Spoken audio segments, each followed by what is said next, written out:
উপখাদ্য পরিদর্শক এবং সহকারী উপখাদ্য পরিদর্শক সুযোগ সুবিধা এবং দায়িত্ব ও কর্তব্য। দায়িত্ব ও কর্তব্য। খাদ্য অধিদপ্তরের দুটি আকর্ষণীয় পদ হল উপখাদ্য পরিদর্শক এবং সহকারী উপখাদ্য পরিদর্শক।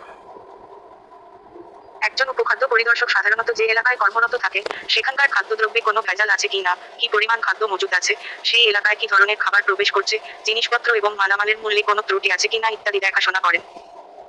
মানুষের মধ্যে ব্যাপক প্রচলিত খাবারের গুণগত মান নির্ধারণ করা ও পণ্যের গায়ে লিখিত মূল্য যাচাই করা দায়িত্বের অংশ। সহকারী উপখাদ্য পরিদর্শক এই দায়িত্বগুলো পালনে উপখাদ্য পরিদর্শককে সহায়তা করে থাকেন। সুযোগ সুবিধা। একজন সরকারি কর্মচারী হিসেবে যেসব সুবিধা পাওয়া যায় সেসব এখানেও পাওয়া যাবে। তবে একজন উপখাদ্য পরিদর্শক বা সহকারী উপখাদ্য পরিদর্শক বিশেষ কিছু সুবিধা পেয়ে থাকেন। ম্যাজিস্ট্রেট না হয়েও মোবাইল কোর্ট পরিচালনায় অংশগ্রহণ করা।